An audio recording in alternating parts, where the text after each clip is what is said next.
Sa nakaraang video ay natapos tayo kung saan ay nagawa ng bumaba ng ating bida na si Yeonjuko mula sa kinaroroonan ng Wudang Sect Elder na si Sage Chonji. Sa kinaroroonan naman ng Wudang Sect Elder ay agad naman siyang pinuntahan ng kanilang pinuno at sinabi niya dito, na kahit siya na isang sect leader ay personal na humihingi ng pagsang-ayon nito upang makausap lamang siya, at lagi siya nitong tinatanggihan. Subalit ngayon ay tumanggap ito ng isang bisita mula sa labas, at nakakaramdam siya ng kaunting lungkot dahil doon, at base sa mga marka nito sa katawan ay mukhang nakipag-sparring ito sa kanyang bisita. Sabi pa nito na mukhang ang dumating ay talagang isang napakahalagang bisita. Nahihiya naman siyang binati ni Sage Chonji at napasabi na mukhang hindi niya sinasadya na makaramdam siya ng ganun sa kanya. Matapos ay masaya naman itong napasabi na ayos lamang siya. Subalit hindi nito pinansin ang mga disciple na nais na matuto mula sa kanya, habang may inaasikaso na mula sa labas ng may labis na paggalang, kaya naman ay tinanong nito si Sage Chonji na kung hindi ba na mas malulungkot ang mga iyon dahil sa ginawa niyang ito ngayon. Bukod pa doon ay kahit siya pa ay isang elder, ay ang Jinmu Palace ay ang lugar na hindi nito dapat na basta-basta lamang na inilalantad mula sa mga taong labas, at alam naman niya na alam din ng elder ang patungkol doon. Ngunit mukha yatang labis na importante ang kanyang bisita upang kalimutan na lamang ang batas nilang iyon. Nang bigla naman na napasabi ang elder na kung naalala pa ba nito ang utos na ibinigay nito noong nakaraang taon. Sa isip naman ng pinuno ng Wudang Sect na kung ito ay nakaraang taon na ay malamang na patungkol ito sa bagay na may kinalaman sa Wanzhou Merchant, kaya naman ay napatanong ito sa elder na kung ang tinutukoy ba niya ay ang mga bandido na mula sa Bandit Union na nagawa siyang matalo, na agad naman na sinang-ayunan ni Sage Chonji at sinabi na ang kung sino na bumisita sa kanya ngayon ay walang iba kung hindi si Yeonjuko ng Ten Wolfeng Elites. Sa isip naman ng sect leader na natatandaan pa niya ang pangalan na sinabi nito noon na Yeonjuko, dahil sa sinabi nito sa kanya noon na dahil sa batang iyon ay nagawa na niyang maabot ang Realm of the Three Poles Union. Bukod sa pagiging greatest masters, ay halos kaunti lamang ang nakakagawang tapatan ang Wudang Sect Elder, ngunit ang batang bandido na sinasabi nito ay halos nasa batang edad pa lamang ay nagawang matalo ang kanilang Wudang Sect Elder. Dahil dito ay tinanong naman niya ang elder na mukhang nakagawa ito ng isang matinding pagkakamali, dahil sa dinala nito dito ang isang bandido na mula sa Bandit Union, at sa loob pa mismo ng sagradong lupain ng Wudang Sect, ang Jinmu Palace. Masaya naman na sinabi ng elder na wala itong dapat na ipag-alala sa mga nangyari, dahil sa ang batang si Yeonjuko ay malinaw na nagsanay ng Daoist martial arts, at hindi ito kung sino na magtutungo sa landas ng mga evil sect. Ngunit sabi naman nito na kahit pa ganun ay isa pa din siyang miyembro ng Unorthodox Bandit Union, at kapag nalaman ng ilan sa martial world ang patungkol dito ay ang mga ito ay labis na magagalit. Sabi naman sa kanya ni Wudang Sect Elder na kamakailan ay labis niyang inaalala ang patungkol sa mga kumakalat sa paligid na mga balita patungkol sa Dark Spectral Sect, at kung ang Nangang Bayuk na isa sa mga greatest master, ay hindi nagkataon lamang na natalo, ay ang ibig sabihin lamang nito na ang kapangyarihan sa likod ng mga ito, ay nagawa ng malagpasan kahit pa ang sa mga 9 sects. Kaya naman, higit kailanman ay kailangan nila ng malakas na bayani upang ipagkaisa ang lahat ng puwersa bilang iisa, tulad ng kung paano ang Sword King at ang Moonslashing Swordsman ay nagawa noon. Sabi naman ng sect leader na kung ang iminumungkahi ba nitong bayani ay ang binatang si Yeonjuko, na sinang-ayunan naman ito ng Wudang Sect Elder. Sabi naman nito na naiintindihan niya na labis niyang pinapahalagahan ang batang iyon. Ngunit sabi nito na kahit pa ganun ay hindi nito dapat na hinayaan ang binatang iyon na makapasok sa kanilang Jinmu Palace, na kung saan ay ang kanilang pinakatatagong lihim sa Wudang ay naruroon. Sabi naman sa kanya ni Sage Chonji na makakasigurado siya na kahit isang libro ay walang binasa ang ating bida sa loob ng Jinmu Palace. Dahil dito ay napatanong naman ang sect leader na kung ganun ay anong rason nito kung bakit niya dinala ang batang bandido na iyon sa lugar na ito. Sabi nito na sa totoo ay intensyon niya talaga na ipakita dito ang mga scripture sa loob ng Jinmu Palace, ngunit bigla na lang na nagbago ang kanyang isip, dahil sa may itinuro itong pinakapambihirang sword art na kanyang nalalaman, ito ay ang mga talata ng Heavenly Evasion Sword Technique, sa nangyari ay nagtataka naman dito ang kanilang pinuno.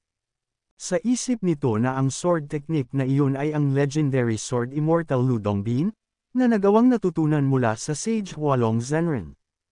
Kahit na ito ay ipinasa ng mga disciple nito sa kanilang Wudang sect, sa Mount Hua sect, at sa Quanshan sect, ay walang kahit na sino ang nagawang may master ito, at naiwan na ang teknik na iyon ay tanging nalalaman lamang nila, ngunit hindi magawang makamit. Kaya naman sabi nito na kung talagang nagawa nito na may bahagi ang sword technique essence sa batang iyon ay ang ibig sabihin lamang ay tama ang elder sa kanyang mga sinasabi. Kaya naman ay sinabi nito na mukhang labis na pinagdudahan nito ang elder, sabi pa nito na nagawa na nitong masanay sa ginagawa nitong sound judgment, at mukhang nag-aalala siya ng walang dahilan, kaya naman ay pagkakatiwalaan nito ang desisyon ng elder na si Sage Chunji para sa usaping ito. Masaya naman na sinabi nito sa pinuno na mas pag-iisipan nito ang lahat upang magawang makasigurado na walang kahit na anong problema ang babalik sa kanya at sa kanilang Wudang sect, kaya naman dahil dito ay sinang-ayunan na lang ito ng pinuno, at dahil sa matagal-tagal na din mula nang bumaba ito ng kabundukan ay niyaya niya ito na magtsaan na muna sila habang nag-uusap, na agad naman nitong sinang-ayunan. Kung umabot ka na sa parte ng video na ito ay maaari lamang na i-click ang like at super thanks sa baba bilang pagsuporta. Maraming salamat. Hindi alam ng pinuno ng Wudang sect na ang Unlimited Shi Sage, na ang ating bida na si Yonjuka ay tuluyan ng nagawang maabot ang level kung saan ay hindi na nito pa kakailanganin na matutunan ang mga itinatagong scripture ng Jinmu Palace. Hindi niya inakala na gamit lamang ang mga talata ng Heavenly Evasion Sword Technique ay si Yonjuka ay ganap ng nakamit ang enlightenment. At dahil sa ang sect leader ay tinatangi at inuuna ang kapakanan ng kanilang Wudang sect bago sa kung ano paman, ay ang Wudang sect elder na si Sage Chunji ay pinili na lamang na manahimik sa katotohanan, na si Yonjuka ay nasa dulo na ng swordsmanship realm training ng kanyang telekinetic spirit sword technique, at matapos na magawang marinig ang mga talata at magtungo sa estado ng pagkaunawa, ay parang nagawa na nitong naabot ang enlightenment. Habang naglalakbay namang muli sila Yonjuka, ay tinanong naman siya ng matandang si Shimyanggak na kung ano ulit ang pangalan ng sword technique na binanggit nito. Sabi naman dito ni Yonjuka na ito ay ang Heavenly Evasion Sword Technique. Dahil dito ay napasabi na lang ang matanda na mukhang isa itong hindi kilalang pangalan at mahirap din itong bigkasan para sa kanya. Sabi pa nito na kung talaga ba na ang Sword Immortal Lu Dongbin's technique ay ipinasa sa Wudang sect, Mount Hua sect at sa Quanshan sect, at gamit ang napakapambihirang sword technique na iyon, ay bakit tanging ang itinuturo lamang nila ay ang Taiji Sword, Plum Blossom Sword at ang Infinite Sword Technique. Sabi naman sa kanya ng ating bida na ilang beses pa ba niyang uulitin dito ang kanyang sinabi, na imposibleng mamaster ito, dahil sa sinasabi nila na walang katawan ng kung sino ang magagawang makayanan ang ganong klaseng martial arts. Bigla naman na napasabi ang matanda na kahit pa ganun ay nagawa nitong may master ang teknik na iyon kahit pa nang matapos lamang na marinig ito. Sabi naman dito ng ating bida na ang kung ano ang kanyang pagkakaunawa ay maaring iba sa kanilang mga nalalaman, at ang tangi lamang niyang ginawa ay ang pakinggan ang bawat mga talata. Sabi pa nito na hindi siya nagpasya na magtungo sa Wudang sect upang matutunan ang Heavenly Evasion Art, ngunit nagpapasalamat naman ito dahil sa mas naging mahusay na siya sa paggamit ng kanyang telekinetic spirit sword technique nang dahil doon, at para sa kanya ay sobra na ito sa sapat. Matapos na pahintuan ng ating bida ito patungkol sa mga bagay na iyon, ay agad naman niyang tinanong ito na kung gaano pa ba kalayo bago nila magawang makarating sa bayan ng Kaifeng. Sabi naman nito na base sa takbo nila ay bago maggabi ay makakarating na sila doon.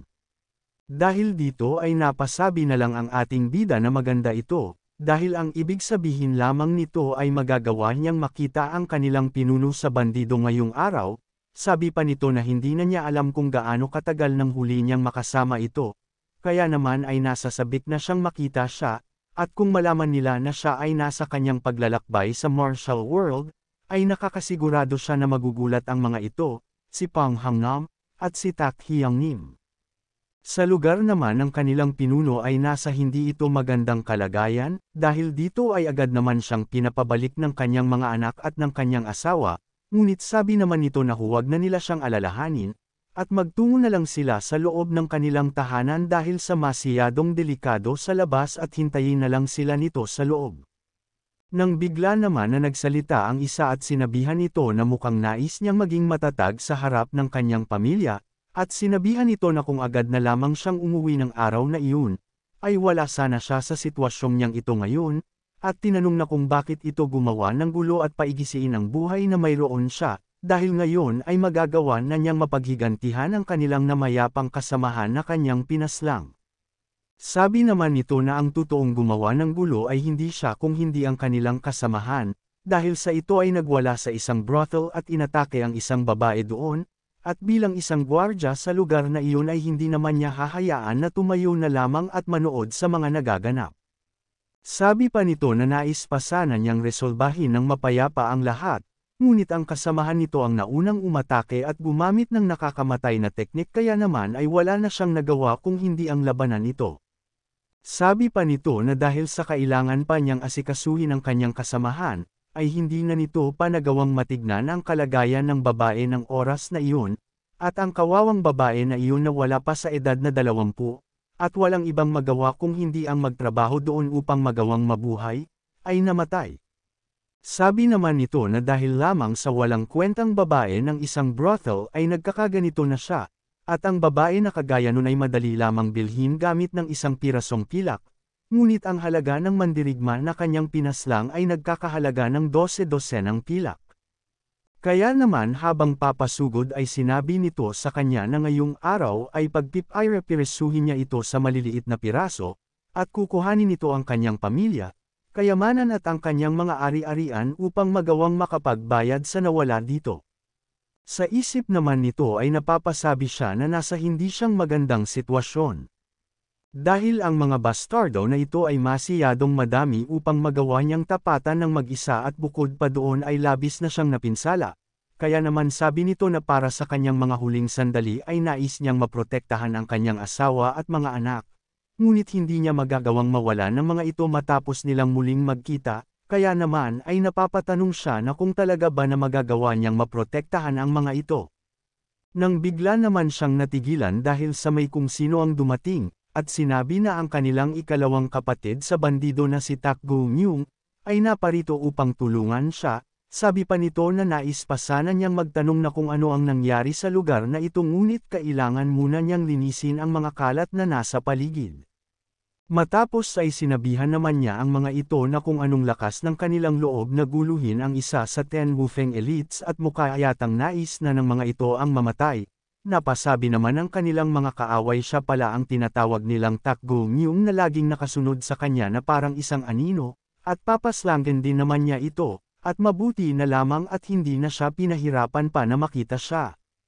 Matapos ay tinanong naman nito ang kanilang pinuno na kung ayos lamang ba ito, ngunit bigla naman siyang nagtaka, dahil sa nakikita nitong reaksyon ng kanilang pinuno. Sabi nito sa kanya habang mukhang parang awang-awa sa kanyang sarili na dahil sa nagpunta ito ay labis siyang nagpapasalamat, ngunit sinabihan naman siya nito na iaayos nito ang kanyang sarili, dahil sa walang dahilan upang ang kanilang kapatid na si Yeonjuka ay magpapakita na lang bigla sa lugar na ito. Kaya naman kung gusto mo na masubaybayan ang ating kwento ay i-open mo lang ang notification bell pagkatapos mo na mag-subscribe.